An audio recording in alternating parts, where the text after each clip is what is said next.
গোধূলিবেলায় সন্তানহারা মায়ের অপেক্ষা আকুতি, ছেলে কখন ঘরে ফিরবে। কিন্তু ওরা আর ফিরবে না। ওরা আজ দূর আকাশের তারা, অনন্তকালের যাত্রী। মায়ের অবুঝ মন কি তা মানে?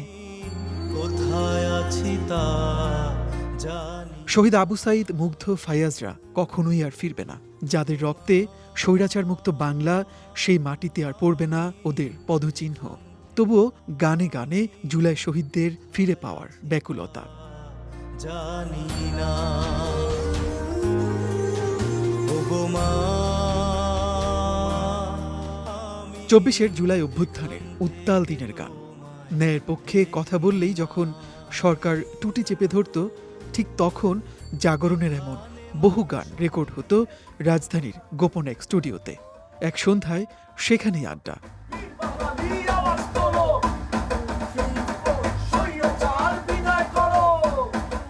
শেখ হাসিনার স্বৈরশাসনের বিরুদ্ধে কেমন ছিল কণ্ঠযোদ্ধাদের লড়াই?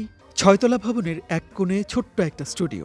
আওয়ামী লীগ সরকারের রক্তচক্ষু উপেক্ষা করে গোপনে এখানেই চলত মাতিস, শান্ত আর শুভদের গান আড্ডা। সে সময় এসব গান প্রচার হতো বিএনপির অফিসিয়াল ফেসবুক পেজ ও ইউটিউব চ্যানেলে। আমরা খুব লুকিয়ে লুকিয়ে কাজ করতাম। কিভাবে কাজ করতাম? যেমন আমি আমার সারাদিনে কাজ শেষে রাতে বেলা এখানে আসতাম, এসে আমি ঘন্টা 2-3 কাজ করে আমি চলে যেতাম, এবং কোনো স্টুডিও আমাকে অ্যালাউ করেনি। এবং কোনো শিল্পী এবং ইভেন যারা যন্ত্রী তারাও কয়েকজন করেছেন, কিন্তু খুবই রেয়ার। এবং আমি যখন ট্র্যাকগুলো করতাম, কোনো শিল্পী যদি বাজাতো, আমি বলতাম এটা কিসের গান। আমি বলতাম যে আপনি এই নোটে নোটে এই সুরগুলো বাজিয়ে দিতেন। মগবাজারের সেই স্টুডিও ২০২০ সালের পর নতুন করে শুরু হয় এখানটায়। তবে ছিল আইনশৃঙ্খলা বাহিনীর ধরপাকড়ের ভয়, তাই রাতেই চলত গানের সব কাজ। লেখা, সুর বা গান তোলা, সবকিছুতেই চেষ্টা কত দ্রুত শেষ করা যাবে কাজ। খেয়াল থাকতো বাইরে কোনো শব্দ যেন না পৌঁছায়। কেউ একটা আসছে, এই বন্ধ করো। আমরা হুট করে বন্ধ করে দিয়ে অন্য একটা গান প্লে করে দিতাম। আবার ফোল্ডারগুলো লুকিয়ে ফেলতে হতো, কেউ সন্দেহ করছে কিনা, কে এসেছে। কেউ একটু নক করলো, একটা দুধওয়ালাও যদি আসে, সে মানে একটা যদি চাওয়ালা এসে বা কোনো লোক যদি কোনো খোঁজ খবর করতে এসে, যে কেউই হোক, আমরা অন্য কিছু নিয়ে তাকে টার্ন করে অন্য কোনো কথা বলা শুরু করতাম, অন্য গানগুলো প্লে করতাম, ভিডিওগুলো প্লে করতাম। সরকার বিরোধী লড়াইয়ের এক পর্যায়ে মাতিসদের সামনে ২৪ কোটা সংস্কার আন্দোলন। শুরুতে চুপ ছিলেন, কিন্তু আবু সাঈদ, মুগ্ধদের মৃত্যু নাড়া দেয় গোপনে স্টুডিওর শিল্পীদের। সুর ধরেন মাতিস, গানের তালে তালে সরব হয়ে ওঠে ছোট্ট স্টুডিও। বীর বাঙালি আওয়াজ তোলো, স্বৈরাচার বিদায় করো।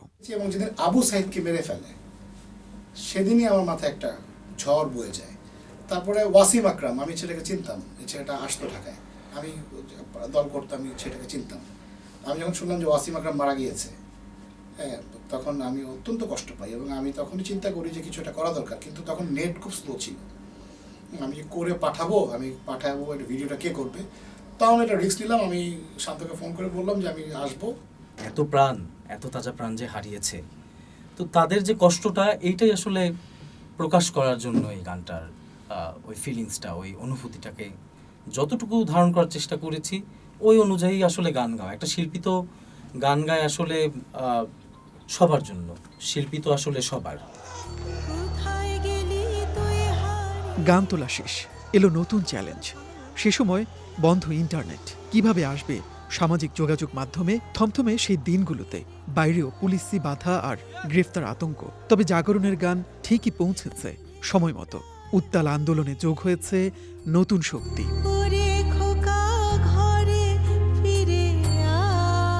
প্রতিবাদী গান জাগিয়ে তোলে ভেতরের আবেগ, যোগায় অন্যায়ের বিরুদ্ধে নামার সাহস আর প্রেরণা। ৭১ মুক্তিযুদ্ধে স্বাধীন বাংলা বেতার কেন্দ্রের শিল্পীদের এক একটা গান যেন শত সহস্র বুলেটের চেয়েও ছিল শক্তিশালী। ২৪ স্বৈরাচার পতন আন্দোলনে সেই গানই আবার সাহস দিয়েছে স্বৈরাচারকে প্রশ্ন ছুঁড়ে দিতে, দেশটা তোমার বাপের নাকি। স্বৈরাচারের বিদায় হয়েছে, এখন মাতিসদের একটাই চাওয়া যে দেশ আর দেশপ্রেম থেকে এত ত্যাগ, ভালো থাকুক সেই মাতৃভূমি। মনির মিল্লাত, ওয়ান নিউজ, ঢাকা।